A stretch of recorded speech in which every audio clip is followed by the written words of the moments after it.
¿Qué tal? Bienvenidos. Comienza Actualidad Central, una presentación de CNN Chile y Universidad Central. A ver, el conflicto mapuche no para. Todo indica que a lo largo del tiempo, y ojalá que no sea así, pero en el futuro no se ve una solución en el corto plazo. De hecho, el intendente de Huenchumilla ha hecho algunas declaraciones que han causado molestia e incomodidad, como por ejemplo que no le parece justo que una familia mapuche viva en 1 hectárea y al lado viva un colono en un fundo, o que va a veranear en un fundo de 2.000. Habla de un problema que es político, que va mucho más allá de los títulos de propiedad. Es un problema además social, es un problema hasta de seguridad nacional y por supuesto tiene un origen histórico y tiene respuestas en nuestra sociedad. Comenzamos a analizar el fenómeno y saludamos de inmediato a nuestro panelista. Don Jaime Valenzuela, bienvenido, ¿cómo está? Muy bien, muchas gracias. Historiador de la Universidad Católica, doctor en Historia y Civilización de la Escuela de Altos Estudios de París. Bienvenido. Muchas gracias, muy amable. Así son los currículums, Así son los currículums. Vamos por partes. Don Pedro Cayuqueo, periodista y director del periódico Asquintuhue. ¿Lo dije bien? Asquintuhue. Muy bien, Pablo. Bueno, y un referente también en el tema. Bienvenido. Gracias. Este sí que es largo. Don Juan Carlos Gómez, doctorado en Estudios Latinoamericanos de la Universidad Autónoma de México, doctor en Ciencias Políticas en Flaxo, México, coordinador de posgrado y postítulo de la Facultad de Ciencias Sociales de la Universidad Central. Bienvenido. Muchas gracias, Pablo. Buenos días a todos. Profe, porque les voy a pedir un poquito en esta primera pregunta un poquito de formalidad. No, de pedagogía ¿Por qué se produce el conflicto mapuche, chileno-mapuche? Para ser más preciso, porque estamos hablando de dos naciones que viven en el mismo territorio, y eso es así, lo demuestran los libros de historia, no lo estoy inventando yo. ¿Y por qué todavía no se llega a un punto en el cual exista un acuerdo? ¿Es por voluntad política? ¿Es por qué? Bueno, para poder entender el conflicto mapuche o la cuestión mapuche, como también se le denomina, hay que entender que el territorio mapuche o el territorio país mapuche, que podríamos decir que existía hasta 1880, tenía una extensión de 9,5 millones de hectáreas. Y eso quedó reducido después de la pacificación de la Araucanía, eso entre comillas, quedó reducido a un total de 423.410 hectáreas. Y el pueblo mapuche fue reducido a 2.452 reducciones. Cuando tú tienes que un país que había sido independiente y autónomo, que había establecido relaciones políticas con el Estado español, posteriormente con el Estado chileno no sigue la misma pauta, y ese Estado, el Estado chileno, lo invade y lo ocupa militarmente y social y culturalmente, obviamente que ahí se ha producido un conflicto que hasta el día de hoy, 130 años después, no tiene solución. Y la solución pasa porque el Estado chileno tenga que reconocer la existencia del pueblo mapuche, y en ese sentido empezar a dialogar en esa perspectiva. Pedro, uno podría pensar de que cuando comienza la colonia, vamos a tener que recurrir hasta ese punto. Esto es como explicar el conflicto árabe-israelí usando la Biblia, pero es así. Uno podría decir, se cometieron horrores, se vivía en otro mundo. Y hoy día, 130 años después, ¿por qué no se ha podido llegar a un acuerdo en el cual, la situación en la cual vive hoy día el pueblo mapuche, que es muy pobre, no se vea con visos de solución? Y por otra parte, en las últimas, hay una encuesta por ahí, por aquí tengo para citarla, dice, mire, sabes que el 81% de los que se reconocen mapuche no están de acuerdo con los hechos de violencia. Entonces, no me cuadra que un pueblo que quiere vivir en paz, pero por otra parte hay un grupo que está por los conflictos. ¿Por qué no se llega hoy día?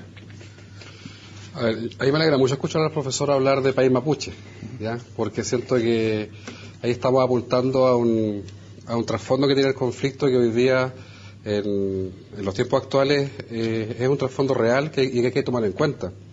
El pueblo mapuche ha venido desarrollando los últimos 100 años distintas estrategias de resistencia frente a esta realidad que le tocó enfrentar a nuestros bisabuelos. Este es un conflicto muy contemporáneo, o sea, yo siempre cuando me hablan de los 500 años, yo digo, a ver, paremos un poco la discusión. Esto no tiene 500 años, esto tiene 130 años y tiene antecedentes que son incluso familiares. Mi bisabuelo, así como el bisabuelo de gran parte de mi generación, participó de lo que fue la lucha contra el ejército chileno en la frontera sur. Entonces, es un conflicto contemporáneo que tiene hoy día, que se ha ido complejizando a través del paso del tiempo. El tema de las tierras es como la herida abierta más dolorosa que tiene el conflicto, porque es una herida abierta desde el arribo chileno a la Araucanía. El despojo territorial que mencionaba el profesor muy bien, de 10 millones de hectáreas a casi 500.000, de las cuales después hay 200.000 hectáreas más usurpadas vía compras fraudulentas, asesinatos, quema de rucas, despojos legales que existieron. Tiene abierta esa herida desde el ámbito del reclamo del despojo que las comunidades, las reducciones hacen con los vecinos que son hoy día parceleros, dueños de fondo o también empresas forestales. Pero el conflicto tiene otras ramificaciones, y ramificaciones que son propias de la modernidad. El tema territorial es un aspecto hoy día, pero también está aquí una lucha constante del pueblo mapuche por ser reconocido, por ejercer sus derechos, que son derechos nacionales de una nación mapuche. Y eso hoy día, en los tiempos actuales, no debería ser ningún escándalo. Hoy día en muchos estados del mundo coexisten naciones, coexisten colectividades con derechos consagrados. Por tanto, yo creo que el conflicto es complejo, pero podría tener solución. Ahora, la solución es tan compleja porque si nosotros empezamos a revisar los antecedentes, Sergio Villalobos dice, mira, es que no a todos le usurparon las tierras. Hubo mapuches que también vendieron, no se las quitaron. Probablemente, o sea, hay casos que están documentados, sin embargo, son la excepción. Mira, tú me decías hace un rato, ¿por qué no se soluciona el conflicto? ¿Por qué no se arriba soluciones? Nosotros fuimos un pueblo que fue invadido, reducido en su territorio, despojado de su base material. El pueblo mapuche, pre-invasión chilena, no era un pueblo pobre, era un pueblo muy rico, ganadero, comerciante, la textilería, la platería, floreció en el cono sur de América, en el pueblo mapuche, y sabemos por las guerras norteamericanas que nadie invade un país pobre, es mal negocio, digamos. Por tanto, acá se invadió un país que era rico, y una sociedad que era rica. Entonces, nosotros fuimos despojados de una base material, fuimos empobrecidos. Nosotros no somos pobres los mapuches, fuimos empobrecidos por un Estado. Por tanto, ¿qué sucede hoy día? Sucede hoy día y ha sucedido en los últimos 100 años, que los mapuches perdimos el poder que teníamos. Nosotros en Chile somos solamente noticia cuando ocurren hechos policiales. No tenemos el poder cultural, económico, político para incidir en las élites. Tú me comentabas hace un rato, fuera del programa, algo que es muy real. Si el conflicto mapuche estuviera acá en la región metropolitana, se soluciona. Pero está en la tierra incógnita del sur, donde no es tema para la clase política centralista chilena. Es un tema político la forma en la cual va a haber que resolverlo, porque no yéndonos a lo que son temas, títulos de propiedad, hasta los títulos de merced podríamos llegar. ¿Por qué crees tú que no hemos podido llegar a puerto? ¿Será porque no existe desde el lado, desde el pueblo mapuche? Por ejemplo, dicen que no hay con quién dialogar porque hay muchos loncos, no hay un representante único, carecen de representación en el Parlamento incluso. ¿Por qué crees tú que no hemos podido llegar a un acuerdo? Sí, bueno, yo veo ahí claramente un tema histórico, pero de mucha complejidad, que tiene que ver justamente con la diversidad. Yo no hablaría de un pueblo mapuche, todo respeto. Yo creo que hay pueblos, hay comunidades, y eso históricamente ha sido así, ¿no? Desde la época colonial, la corona española o su representante acá tenían que negociar con distintas comunidades. Hay comunidades en las cuales se generaban tratados diplomáticos, de alianza, habían comunidades que actuaban como indígenas amigos de los españoles en la lucha con otros mapuches. En la época colonial, la guerra, digamos, fronteriza, no era solamente entre españoles o hispanos chilenos y mapuches. Habían mapuches que luchaban contra mapuches. Durante el siglo XVII se produce una esclavización de mapuches y son transados y vendidos y deportados por miles. Es un fenómeno que podríamos analizar más tarde, digamos, me parece un fenómeno que yo he estudiado desde hace un tiempo y que es muy fundamental para todo lo que es la mapuchización de Chile central en términos históricos, que es otro tema también que podemos hablar, que cuando hablamos del mundo mapuche, el mundo mapuche de la Araucanía, pero también está el mundo mapuche de Chile central, el mundo mapuche de Santiago, que también es importante considerar en todo esto. Pero en la esclavización, y esto es políticamente incorrecto lo que voy a decir, por supuesto, en la esclavización mapuche del siglo XVII, los principales esclavizadores que sucedían en África, digamos, ¿no? Son otros mapuches que actuaban para transar las piezas con los chilenos. Es cierto, hay una perversión ahí, es una perversión de la guerra, sin duda, como la perversión de la esclavitud africana que llevaba a personas de origen africano a esclavizar a sus compatriotas, puedo decir, para vendérselo. Entonces, eso es parte del conflicto, sin duda. Pero yo creo que la solución parte por integrar la complejidad de todos estos fenómenos, incluyendo lo histórico, incluyendo lo presente. La complejidad que lleva a pensar no en un pueblo mapuche, sino que en pueblos. En realidad es muy compleja y diferente. Y atendiendo toda esa diversidad, incorporarla en una planificación mucho más general. Y dentro de eso, sin duda que los medios de comunicación, que es un tema que podríamos tocar también, cumple un rol central. Los medios de comunicación se han hecho parte justamente de una homogenización, de un estigma que no corresponde, digamos. Mira, ayer había una carta en el Mercurio de Lorenzo Dubois, presidente de la Fundación Aitué, y dice que la CONADI ha adquirido desde el 93 al 2013 más de 163.000 hectáreas. Y dice que incluso equivale a la mitad de la superficie plantada para exportación del agro en Chile. Y entonces dice, pero no sirve de nada que le entreguemos las tierras si no hay respaldo de medios técnicos ni financieros para llevarlo a cabo, para poder explotarlo. De este modo no solo se frustran las expectativas de estos nuevos propietarios, sino que también ellos repercuten negativamente en la economía de la región más pobre del país, que en este caso es Temuco. Entonces uno dice, bueno, estos son problemas de tierra. Y Fernando Puente nos tuitea y nos dice, nos hace un aporte, Fernando súper activo en el Twitter, dice, los mapuches quieren aprovecharse hoy de lo que ayer no valía nada. ¿Es un problema netamente de tierras, de entregar tierras, de devolver tierras? A ver, yo tengo la impresión de que aquí siempre se establece un tipo de discurso sobre la cuestión mapuche que tiende a salirse por la tangente, por decirlo así, del núcleo central del problema. El núcleo central del problema es que en 1880 el Estado chileno ocupó militarmente un territorio que era autónomo y que le pertenecía a comunidades, o al pueblo, o a una nación mapuche. Y eso hoy día está no zanjado. Por lo tanto, cualquier cosa que se diga sin tomar en consideración ese elemento central, no vamos a llegar a ninguna solución específica. Ahora, con respecto a lo que tú señalas, de que siempre se dice que si le entregamos las tierras a los mapuches, a las comunidades, para que ellos las puedan cultivar y puedan hacer su trabajo agrícola como lo hacían, ¿cierto? Y hacerlas producir, siempre se dice lo mismo, que si no le entregamos la preparación técnica, si no le entregamos el apoyo para hacerlo, no van a ser capaces de hacerlo porque hay un prejuicio instalado sobre la concepción de que el mapuche no es capaz de hacer eso. Y pues son pobres casi por genéticamente son pobres. Y eso no es correcto. Y eso no es correcto porque eso lleva... Perdón. Pero si hay que entregar educación, por ejemplo. Bueno, es que entendamos qué es lo que es la educación que tú le quieres entregar. Se le quiere entregar la educación del Estado chileno para que lo hegemonice y lo vuelva chilenizados, es otra cosa, porque los mapuches tienen su forma educativa, tienen su cultura y tienen su manera también de actuar sobre la sociedad. Entonces, en ese sentido... Pongamos las cosas como son. Aquí hay un conflicto que primero tiene que ser resuelto. Después veamos cómo son los mecanismos que tienen que ser para que ellos puedan progresar o no, sea de acuerdo a lo que ellos quieran, con autonomía.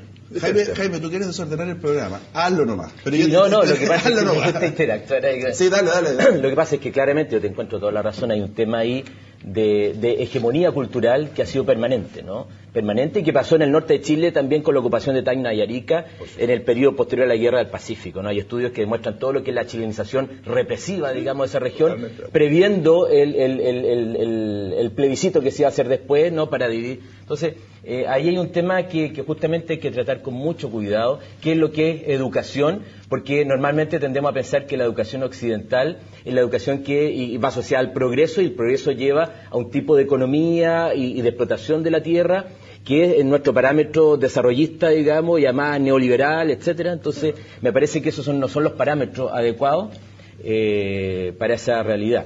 Pedro, una pregunta para darte el pase. El 84% de los mapuches viven en ciudades y probablemente ellos se sienten ya chilenizados. Entonces, ¿cómo se enfrenta esa división y a lo mejor una parte del pueblo mapuche que ya hoy día quedó en minoría? Ahora, dentro de mi ignorancia respecto al tema, yo digo, mira, si yo te paso tierra es para que tú hagáis lo que queráis, po. No necesariamente tiene que... Exactamente. O sea, dice, oye, le pasamos tierra y no la siembra. Bueno, si bajo mi punto de vista, ellos pueden hacer lo que quieran. Aquí queda en evidencia, yo siento que uno de los elementos centrales del conflicto, que tiene que ver con que este es un conflicto intercultural. Este es un conflicto de culturas, de visiones de mundo, de cosmovisiones que nos están dialogando. Y lo están dialogando a tal punto que hay aquí una imposición respecto de una visión de la economía, una visión del mercado, una visión del desarrollo, que se intenta extrapolar hacia una realidad que con muchos más antecedentes uno podría plantear que no es opuesta tampoco al desarrollo, pero es una visión distinta al desarrollo y de lo que es la economía. Si la entrega de tierras va asociada a esta creencia de que los mapuches van a ser efectivas unidades de negocio para el modelo neoliberal, partimos mal. Estamos completamente equivocando el enfoque. Uno de los derechos consagrados en la comunidad internacional a los pueblos indígenas hoy día es el derecho a la autodeterminación y el derecho a definir sus propios asuntos. Y en sus propios asuntos están los modelos económicos, culturales, educativos, lingüísticos. Y ese es un debate que está hoy día muy en boga en la comunidad internacional, en los foros indígenas, en los foros de Naciones Unidas y de la OEA, pero que lamentablemente a Chile llega muy tarde. O sea, Chile está discutiendo, la presidenta Bachelet anunció hace una semana su plan en materia indígena. Y su plan en materia indígena llega a causar ternura, la nostalgia que genera en gente como yo, porque ese plan del Ministerio Indígena, del Consejo de Pueblo y de incremento de fondos de tierra, son los anuncios del año 89 de Patricio Aylwin, cuando era candidato a la concertación. O sea, Chile está atrasado varias décadas respecto de lo que es la discusión mundial en temáticas indígenas y de convivencia intercultural. ¿Por qué? Bueno, porque lamentablemente los mapuches hemos tenido que lidiar con uno de los países más conservadores en muchos sentidos a nivel continental. Chile es un país extremadamente conservador. Oye, ¿tienes miedo, pregunta cortita, de que la cultura mapuche se vea muy diezmada porque una minoría de mapuches habla mapudungún? Entonces, en ese sentido, eso es parte también de la lucha de poder hacer reflorecer esta cultura que se puede ir viendo cada vez más acorralada. Absolutamente. Ahora, preocúpense si los mapuches recuperamos el mapudungún. ¿Y por qué les digo preocúpense? Porque el problema va a ser mucho más grave. Ahí sí que no nos vamos a entender. Porque el mapudungún es una forma de ver el mundo. El mapudungún es una forma de entender tu lugar en la tierra y tu relación con la tierra y tu relación con tu entorno social, cultural, ambiental. Por tanto, en la medida que nosotros recuperemos el mapudungún, vamos a estar recuperando también concepciones económicas, filosóficas, culturales. Obviamente hay que recuperarlo, pero si hoy día que nosotros estamos, que al menos nosotros hablamos muy bien a ratos también el español. ¿Lo creéis que hablamos también? Hablo por mí. Y aún así no nos entendemos y no logramos que la otra sociedad no nos entienda. Bueno, imagínate un debate en televisión donde estemos hablando de mapudungún y yo, como los catalanes, me niego a hablar en castellano, en español. Es verdad. Usted quiere aportar algo, pero lo hace a la vuelta. Bueno. Dame la primera línea para después retomar. Sí, no, en relación al mapudungún, ¿no? En la época colonial, en Chile central, hasta los grandes terratenientes hablaban mapudungún para entenderse justamente con esa mapuchización que venía en oleadas permanentes. Y a la vuelta quiero plantear lo siguiente. La violencia que se está viviendo hoy día, ¿prestigia o desprestigia la causa o si le sirve o al contrario? De alguna manera la pregunta es cuál es la violencia del Estado. Bueno, veamos. Pausa y ya estamos de vuelta. Universidad Central está presentando Actualidad Central, discusión abierta con Pablo Millas. Universidad Central está presentando Actualidad Central, discusión abierta con Pablo Millas. Ya estábamos de vuelta, que es lo que nos va diciendo. ¿Tienes un Twitter por ahí? ¿Qué es lo que dice por ahí? Cristian López. No es explotación o poder, es respeto y amor a nuestra tierra. Eso es lo que nos dice Cristian López. Ahora, tú lo decías delante, el conflicto mapuche, chileno-mapuche, está destacado obviamente en la actualidad y en el día a día por los hechos de violencia. Tú me preguntabas si es la violencia del Estado o la violencia de los mapuches. ¿Quién ejerce primero violencia? Pero ¿cómo le explicamos, por ejemplo, a las familias que viven en ese sector? En el caso, por ejemplo, de la familia Urban, más de 200 atentados. ¿Cómo le explicamos eso a la familia Luxinger-Mackay? ¿Cómo le explicamos, o cómo le decimos, mira, sabes que esto es válido o no válido que se produzca? ¿Cómo racionalizamos eso? Yo tengo que... lo que tenemos que entender es que desde el momento mismo de la ocupación se va a generar, por decirlo, por 130 años, formas de violencia en la zona mapuche, en el país mapuche. Violencia de todo tipo. De diferentes maneras. Por lo tanto, en ese sentido tenemos que especificar en qué instante, bajo qué coyuntura, en qué acontecimiento se ha producido un hecho de violencia y cuáles son las razones que lo explican o cuáles serían todas las motivaciones que se tienen en un momento determinado para accionar violentamente. Pero aquí lo que yo quiero resaltar, el hecho de que hay un Estado, que es el Estado chileno, que ha estado generando primero violencia militar y después violencia simbólica sobre el pueblo mapuche a lo largo de 130 años. Por lo tanto, cuando se analiza específicamente un hecho de violencia, puede ser explicable por una serie de razones y se le puede explicar, pero ¿cómo le explicamos a la familia de Matías Catrileo también la muerte de...? Ninguna de las dos son explicables. Entonces, son explicables, sí. Son no explicables a través del conflicto histórico que estamos tratando. Ahora, yo no la puedo justificar de otra manera, pero sí puedo explicarla. Sí. Hay una explicación. ¿A ti qué te produce cuando se producen los hechos de violencia? ¿En qué sentido? Porque a lo mejor tú tomas la cabeza a dos manos y decís, pero ¿para qué hicieron esto si nos hace mal? A ver, yo creo que hay que ser honesto y también no hipócrita. Y es innegable, pero es innegable que ha sido la acción mapuche más radical y la acción mapuche a ratos violenta la que ha puesto el tema en la agenda. O sea, eso nadie lo puede discutir. El tema mapuche existe en los medios y existe en la agenda pública porque comunidades, familias o liderazgos mapuche se aburrieron de poner la otra mejilla y dijeron basta, ¿ya? Y compartiendo las formas de lucha, compartiendo los métodos. Para ti la violencia se justifica. Yo creo que la violencia no se justifica, la violencia sí se puede comprender, se puede comprender. La violencia, yo he llegado a la conclusión de que la violencia es el fracaso de la política y de los políticos. Los políticos profesionales, en su mayoría, los parlamentarios, los jefes comunales, las autoridades de gobierno, son las mandatadas a mediar entre los conflictos sociales y el poder. Cuando ellos no dejan de cumplir ese rol, estallan la violencia de los actores sociales. Entonces aquí, la violencia hoy día es un dato de la causa. O sea, si vamos a estar, cada vez que se quema un camión hablando del tema indígena, vamos a estar eternamente hablando del tema. Y vamos a estar en el siglo XXII, cuando se quemó una nave espacial, pasando por la Araucanía, hablando del tema indígena nuevamente. La violencia es un dato de la causa. Ahora, ya hicimos el diagnóstico. El intendente Huenchumilla ha sido muy claro en plantear el diagnóstico. ¿Y cómo califica su rol? ¿Huenchumilla? Sí. Yo creo que es una tremenda oportunidad, no para los mapuches, es una tremenda oportunidad para Chile el intendente Huenchumilla. Y por ejemplo, una declaración, Jaime, de cuando dice, mira, si yo no fuera abogado estaría haciendo lo mismo.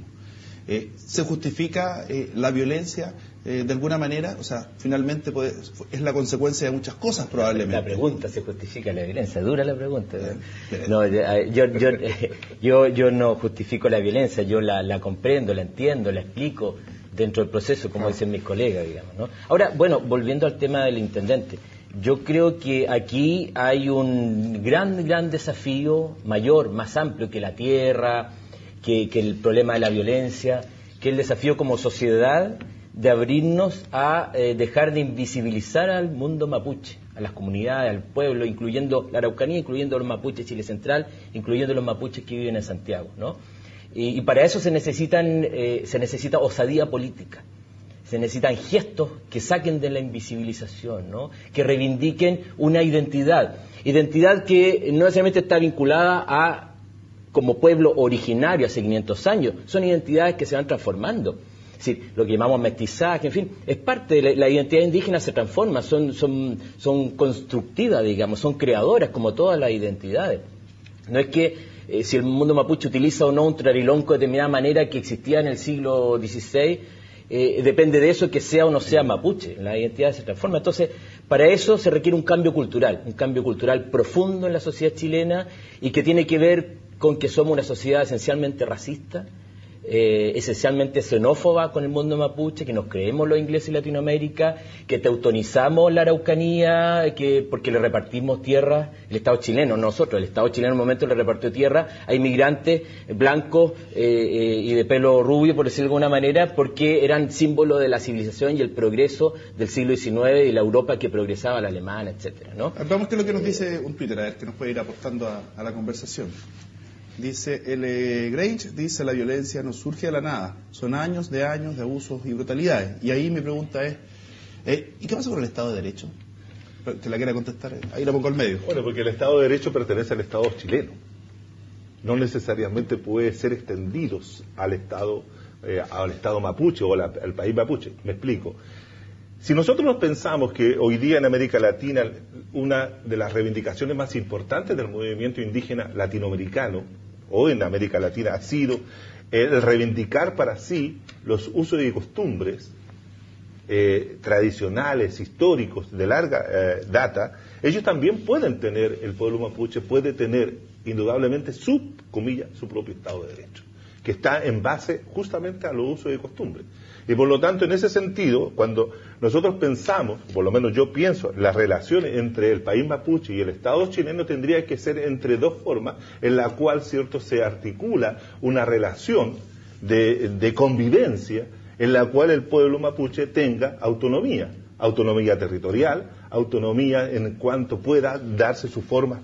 O sea, tú crees, por ejemplo, un Estado plurinacional con estatutos jurídicos diferentes, exacto, como por ejemplo el caso de Bolivia. En el caso de Bolivia, o de España, o puede ser también el caso canadiense, o el mismo caso ecuatoriano, con algunas ribetes de diferencia. Pero lo importante acá es, como lo que decía Jaime, el reconocimiento de la existencia del pueblo mapuche y su capacidad de poder estar en la historia y poder construir su propia historia de aquí en adelante. ¿Cómo le decimos a los chilenos, que estoy haciendo esa diferencia, chilenas, que viven allá en la zona, que se han visto afectados por los atentados, pero que se sienten tan propietarios de sus tierras como se pueden sentir los mapuches, porque incluso legalmente lo pueden demostrar?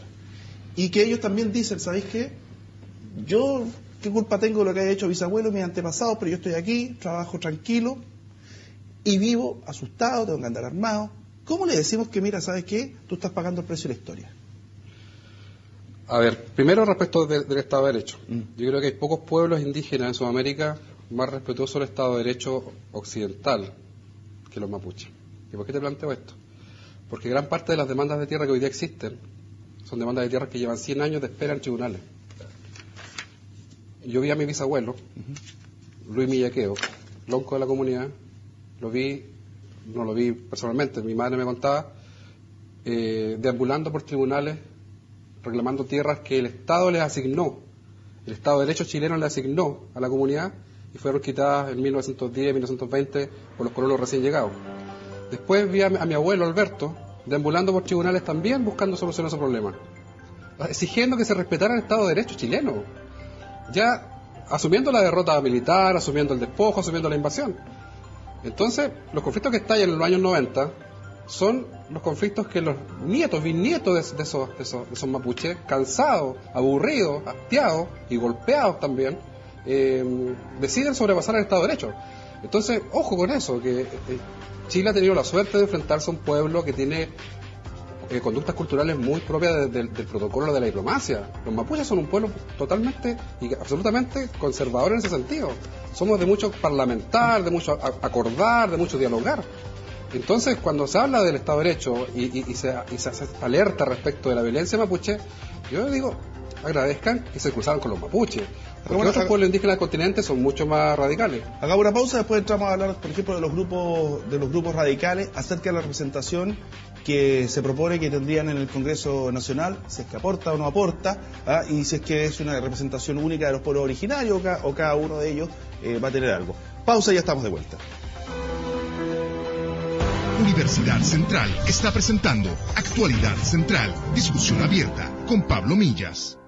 Universidad Central está presentando Actualidad Central, discusión abierta con Pablo Millas. Estamos de vuelta, ¿qué dice Twitter? Vamos viendo lo que nos está llegando a través de las redes sociales. Eduardo Martínez dice: la violencia proviene de una pequeñísima minoría que corre con colores propios. ¿Será tan así, Jaime? Sí, yo creo que sí.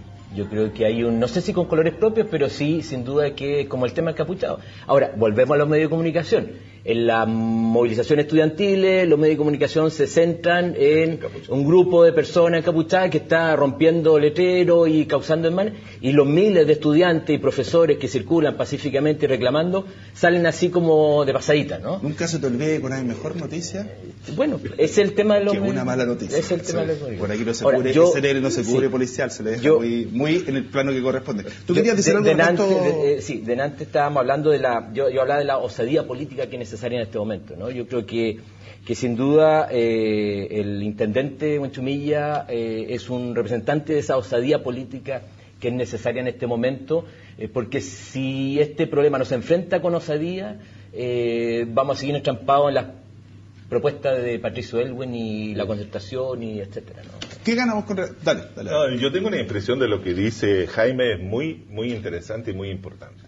Es de reconocer que Huenchumilla hoy día está haciendo una osadía porque política, porque está colocando uno de los temas más complejos que tiene la historia política de la formación social chilena, que es el tema de la propiedad. En Chile, en 1973, se dio un golpe de Estado para defender específicamente la propiedad privada, y defenderla y reponer la propiedad privada en todo su sentido. Entonces, cuando nosotros observamos esa problemática, que la propiedad privada, en la forma como se ha desarrollado y se ha constituido en la sociedad chilena, indudablemente que está tocando un punto muy, muy álgido del conflicto en ese sentido. ¿Por qué? Porque tenemos que pensar que la ocupación de la Araucanía por parte del Estado chileno fue una forma de expropiación de la propiedad colectiva del pueblo mapuche, y para entregarla a otros que no tenían propiedad y transformarlo en propietario. Cuando tú le preguntabas a Pedro hace un rato atrás, ¿qué hace esa persona que tiene, cierto, una propiedad? Y dice, bueno, esto es mío. Pero esa propiedad que él dice que es de él, le perteneció ancestralmente a un pueblo, y que le fue arrebatada, no le fue vendida ni le fue cedida, sino que le fue arrebatada violentamente para entregársela a colonos que llegaron a poblar. Y por lo tanto hoy día que el intendente Huenchumilla señale que una de las soluciones pasa por restituir, tal vez no la tierra, o sea, no la tierra en el concepto de la tierra como espacio de producción, ¿no?, sino el espacio territorial, en donde un pueblo puede desarrollarse culturalmente, donde puede tener una posibilidad histórica de seguir instalando su cultura, es un paso muy importante. Y para eso tiene que ver cómo se la arreglamos con los actuales propietarios, que son propietarios de tierras usurpadas. ¿Sirve de algo? ¿Va a aportar? ¿Crees que va a llegar a algo con el Ministerio de Asuntos Indígenas? Yo creo que aporta en el sentido de que la institucionalidad indígena en Chile carece hoy día de una legitimidad con el pueblo mapuche. La CONADI es una institución muy cuestionada desde su origen, porque no olvidemos que el año 89, cuando se hace este pacto de Nueva Imperial, famoso pacto de Nueva Imperial entre la concertación de entonces con el movimiento indígena, ya el tema era el ministerio, y el resultado fue esta corporación de muy bajo rango legal, de muy escaso presupuesto, de muy escaso peso político el director, que ha sido una corporación que ha tenido algunas actuaciones bien lamentables en los últimos 20 años. No olvidemos el conflicto Ralco, no olvidemos el tema del bypass de Temuco en los 90. Hasta las lucas no están claras ahí. Y el tema tierra ha generado en la misma institución una seguidilla de escándalos que lindan con los delitos económicos. Hay todo un mercado respecto del tema tierra en el sur de Chile, un mercado donde participan desde corredores de propiedades privadas, desde dueños de fondos que no están en conflicto pero quieren vender sus tierras al Estado. El Estado se transforma en un poder comprador que está ahí, que paga 4 veces el valor real. Entonces, como se dice generalmente en los conflictos, mucha gente ve un muy buen negocio. Por tanto, yo siento que una nueva institucionalidad que sitúa el tema en su real dimensión viene a ordenar un poco. Pero ¿de qué va a servir el ministerio realmente? ¿Qué crees tú que va a poder hacer? ¿Qué atribuciones va a tener que podrían ayudar? Yo creo que aporta sí. Ahora, si el aporte es menor, si el aporte genera cambios, eso ya es discutible y hay que verlo. Pero ¿qué crees tú que va a aportar específicamente? O sea, ¿qué vamos a ganar con eso? Yo creo que el ministerio va a situar el tema en un ámbito de Estado que es el que corresponde. Yo conversaba tiempo atrás con un antiguo director de CONADI que me decía que ser director de CONADI es casi dirigir un gobierno. Tú tienes que ver áreas de salud, áreas de educación, cultura, áreas de economía. Son un sinfín de temas que claramente no son posibles de desarrollar por una corporación que tiene el mismo rango legal que la CONAF. O sea, yo una vez en una columna lo dije. CONADI tiene el mismo rango legal que la CONAF, por tanto los mapuches somos tan importantes para Chile como la Araucaria. O sea, a ese nivel. Aquí yo creo que hay una lucha tremenda contra el prejuicio.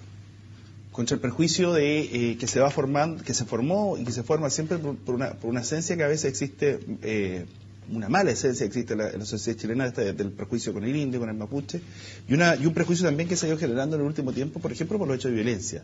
¿Cómo se lucha contra ese prejuicio? No, sin duda que cuando tú dices me bajó el indio o se me paró la pluma, cuando te pones violento, es decir, dejé a un lado la racionalidad occidental, la calma, la capacidad, la tolerancia y capacidad de comunicación, y me bajó la violencia, ¿no? Y eso es algo que no es del momento actual, del conflicto actual, eso es parte de nuestra idiosincrasia, y yo creo que ahí está el problema, hay una cultura de racismo que es parte de nuestra idiosincrasia y que tiene que ver y se manifiesta prácticamente con que hay una discriminación en el cotidiano con las personas de origen moreno, las personas que tienen el pelo de determinada manera. Sin duda que abrir una cuenta corriente para una persona que es de piel blanca, de ojos claros, de pelo rubio, que tiene un apellido de origen vasco con doble R, es mucho más fácil, y mucho más fácil hacer desfalco y criminalidad de cuello y corbata, y que abrir una cuenta a una persona que de apellido mapuche, que tiene tez morena, que tiene el pelo de determinada manera, se le va a pedir mucho más antecedentes y va a ser mucho más complicado y seguramente no va a poder. Entonces ahí hay un tema que es central, que es de larga duración y que es mucho más profundo y que tiene que ver también con todo el mundo mapuche que vive en Chile central y que es más allá de la Araucanía. Reforma educacional.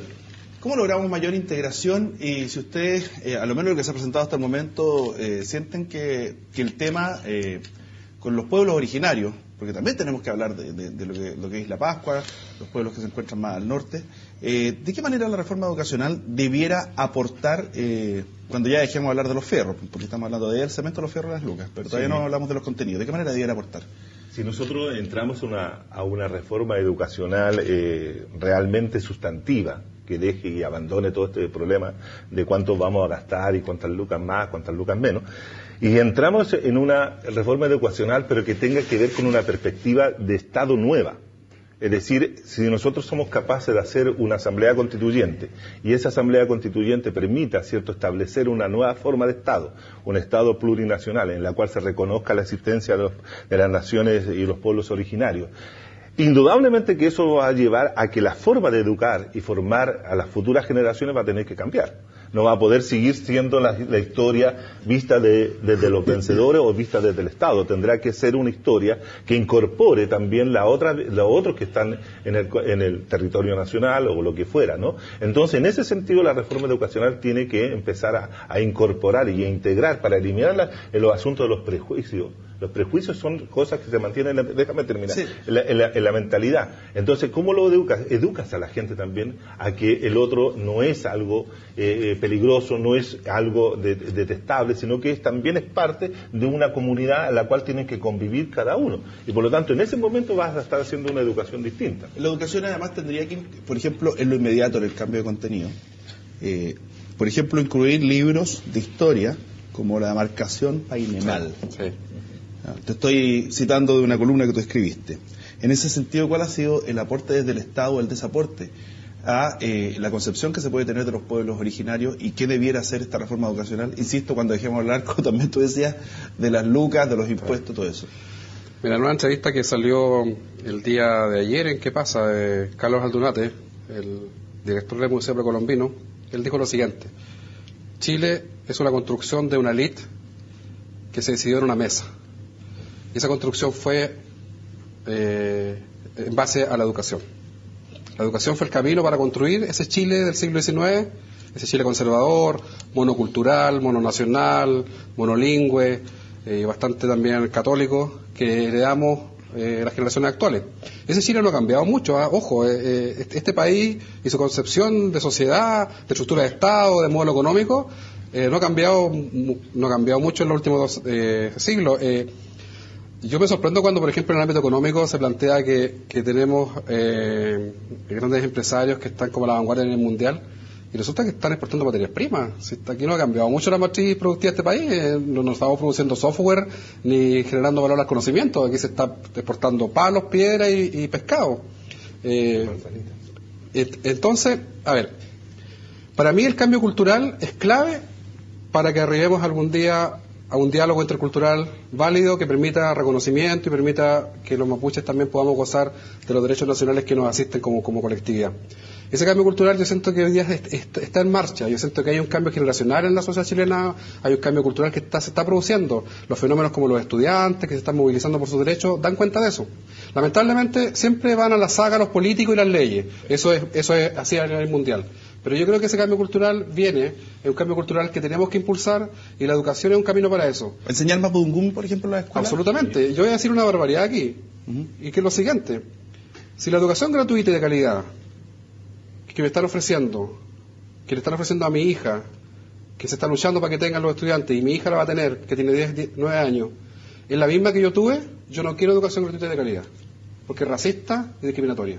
Jaime, ¿en qué se han caído, en qué han acertado los políticos y la clase política de los dos sectores, o de todos los sectores, para no dividirlos en dos, sino que ¿qué es lo que ha hecho falta de nuestras clases políticas y de nuestro Estado? Sí, que se mira como Estado nacional, se mira como Estado-nación, es decir, en la época colonial el Estado español negociaba y transaba con un espacio de autonomía política y militar que era el sur de la Araucanía, ¿no? Entonces se firmaban tratados que duraban poco, que en fin, pero había una suerte de diplomacia o era mirado como dos estados, ¿no? Y la independencia, que es lo que hizo Bernardo O'Higgins, decir todos somos ciudadanos chilenos. Y eso, que en principio suena bonito, finalmente terminó siendo un espacio de hegemonía del Estado-Nación que impuso sus reglas desde el centro, ¿no? Y desde la élite terrateniente y militares del momento. Entonces, yo creo que los políticos actuales, bueno, como todos nosotros también, ¿no? Somos parte de una cultura de Estado-Nación y tendemos, pese a nuestra distancia crítica, a mirarnos y a Perdona, un comentario respecto a la educación. Yo creo que, revisando los manuales de educación de mis hijos Vicente y Felipe, digamos, que están en el colegio, veo que igual se ha avanzado. Los manuales, los libros de educación de los niños en enseñanza básica tienen elementos que incluyen las migraciones de otros pueblos, de indígenas cercanos, de Perú, Bolivia, lo incorporan en el debate. Creo que se está avanzando, no creo que sea tan negativo, pero bueno. ¿Y cuáles han sido los aciertos de la clase política? Los aciertos de la clase política, a partir de los desaciertos yo creo que están teniendo aciertos, o sea, yo creo que la realidad se ha impuesto. No pongáis buen chumilla, que ya hablaste de eso. Acierto, habría que pensar con más calma, no sé, mis colegas acá, aciertos en ese sentido. Alguna competierra, por lo menos. Es que sí, bueno, pero por lo menos. Esos son elementos, digamos, yo apunto más al tema cultural. ¿Ya? Y ahí no veo mucho acierto, ¿eh? El cambio mayor, el cambio de representación del otro, de la incorporación de la alteridad, somos parte de algo común, en fin, no sé, colega. Yo puedo señalar un acierto que tiene más de esperanza que de realidad. La presidenta manifestó el último anuncio, el 24 de junio, manifestó su disposición de avanzar en lo que son las cuotas parlamentarias indígenas. Para mí es clave, que los pueblos indígenas tengan representación parlamentaria, vía escaño reservado en el Parlamento, como sucede hoy día en Colombia, sucede en Nueva Zelanda, y ha sido una medida muy, muy efectiva para destrabar un conflicto que hoy día se está dirimiendo en los campos y en la calle. O sea, si tú quieres tener representación política mapuche, con la que tú puedas parlamentar, puedas dialogar, interactuar, bueno, llévalo a la casa grande, a la ruca grande, o se toman las decisiones del país, que es el Congreso. Eso es posible hacerlo. Si hay voluntad política, y hoy día se está debatiendo la reforma del sistema político, debiera ser posible que los pueblos indígenas... Todos los pueblos, obviamente, todos los pueblos indígenas, en base, digamos, a un sistema... Y hay una matemática electoral, una ingeniería que hay que ver. Pero el intendente Buenchumilla, que para muchos es un aparecido en el tema indígena, así lo han criticado algunos, fíjense que en el año 98, cuando era diputado de la República, él planteó el primer proyecto de ley de escaños reservados para pueblos indígenas, previendo el escenario que venía, un escenario de confrontación y de conflictividad.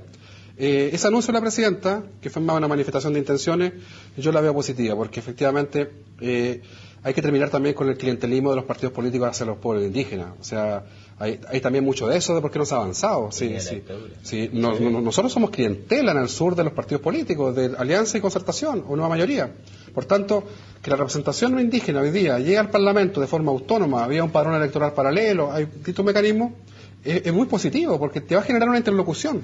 ¿Cuándo va a ser el momento en el que los chilenos quiero hacerle, y chilenas, chilenas y chilenos, estén o puedan estar tranquilos viviendo en las regiones en las cuales es en mayoría o tiene preponderancia el pueblo mapuche. Me pregunto, por ejemplo, cuándo va a ser el momento en el cual a lo mejor los empresarios digan, sabes que aquí yo puedo trabajar tranquilo, bajo las reglas del juego que son aquí y aquí acá. ¿Cuándo va a llegar ese punto? Yo tengo la impresión de que para llegar a ese punto hay que transitar un largo camino, y va a ser un tortuoso camino, no va a ser fácil. Porque indudablemente si nosotros como sociedad chilena tenemos serias dificultades hoy día para impulsar un proceso de cambio político que nos lleve a establecer una constitución política democrática realizada desde la ciudadanía, en la cual pueda, cierto, resolver los mismos planteos que hace Pedro en relación a los pueblos originarios, y hoy día eso es conflictivo, hoy día eso merece de la clase política una serie de reparos y obstrucciones. Imagínate cómo va a ser posible de cuando durante 130 años o más hemos cultivado como sociedad chilena un prejuicio frente al pueblo, los pueblos originarios, no solamente el pueblo mapuche, sino también podríamos hacerlo extensivo para otros pueblos originarios que viven en Chile.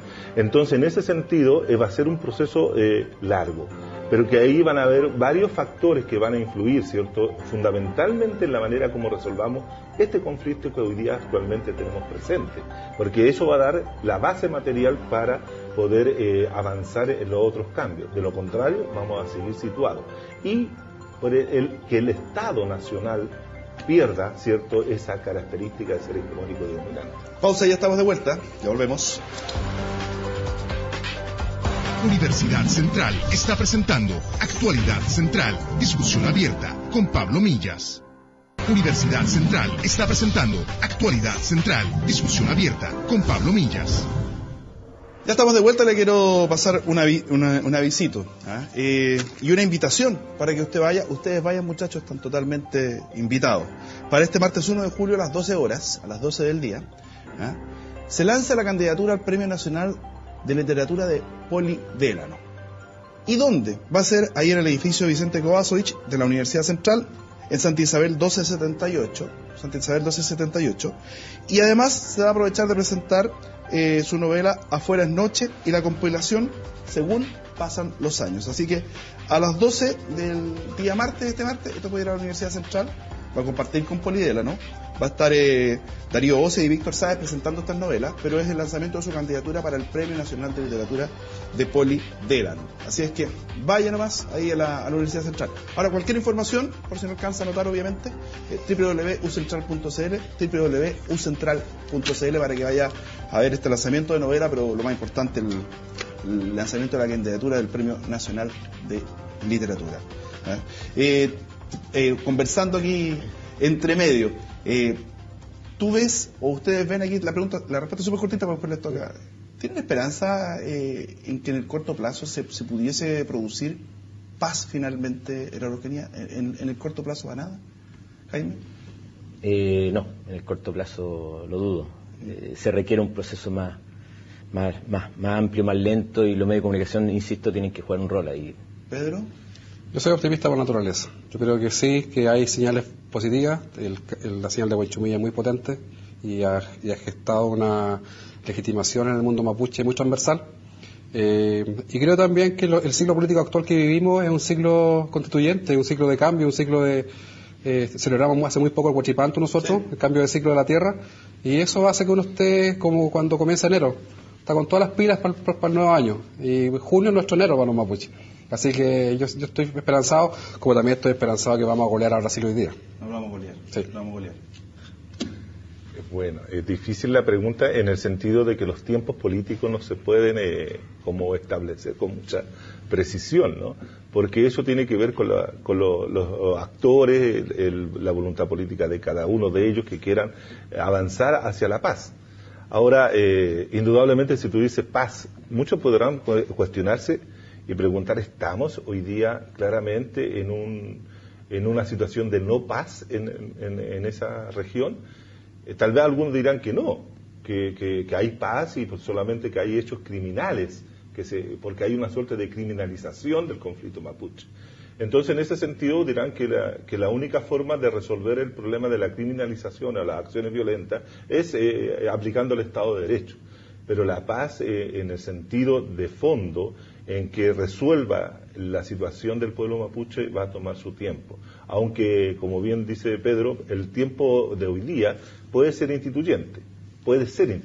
Para que lo sea, le falta algo, que sea destituyente. Jaime, ahí tienes la cámara número 3. Tienes 30 segundos para decir lo que quieras del tema que quieras. Yo diría dos cosas. Primero, de diferente paz de pacificación. Eso ya lo han trabajado algunas personas. Hay historiadores que hablan de que de mediados del siglo XVII hubo paz en la Araucanía, y otros dicen y que yo concuerdo con ellos, que hay pacificación. Es decir, no hay quizás acciones de guerra, pero hay una acción por parte de un Estado por pacificar, y eso implica violencia, ¿no? Segundo lugar, yo creo que si llega, tú me preguntabas en el corto plazo lo difícil, en el mediano plazo ahí hay un proceso que hacer, y eso pasa por generar un respeto a la alteridad y a la diversidad, y por incorporar al mundo mapuche en toda su complejidad en nuestra conciencia de convivencia, digamos. Pedro, ahí tienes la cámara 2, toda tuya. Yo le he llamado a la sociedad chilena a que conozcan, reconozcan y aprendan a querer al pueblo mapuche. Los mapuches generalmente sentimos un cariño especial por el pueblo chileno. Estamos todos, creo, la mayoría hoy día esperanzados en que Chile gane en Brasil, y creo que ese cariño no ha sido recíproco. Yo siento que le cuesta mucho al chileno sentir cariño por nosotros, y eso es algo que causa también una tristeza. El pueblo mapuche, más que un pueblo violento como a veces se caricaturiza, yo siento que es un pueblo que está triste por ese cariño que no es correspondido. Toda la cámara suya, la cámara 2. Sí, yo creo que el tema que nosotros hemos abordado esta mañana tan especial, que se espera que venga una confrontación futbolística, tenemos que meditarlo y reflexionarlo mucho. Yo creo que a la sociedad chilena hace muchos años le falta reflexión, capacidad reflexiva. El ciudadano chileno y chilena está imbuido en una dinámica que no le permite comprender adecuadamente los procesos políticos y sociales e históricos que hoy día están desarrollándose. Y en ese sentido hace falta que la ciudadanía chilena piense lo que ha significado y lo que son el pueblo mapuche para la sociedad en general, y poder reconocer que es un pueblo generoso, que es un pueblo con mucha cultura. Si uno reconociera en el pueblo mapuche la profunda cultura que posee, los chilenos y chilenas aprenderíamos mucho más de lo que son las formas de convivencia.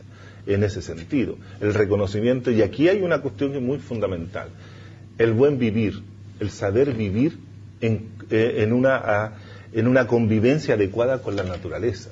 Porque no nos hemos tocado un tema, el tema de la devastación del territorio mapuche por parte de las transnacionales hoy día. Eso también debería ser motivo de discusión y análisis.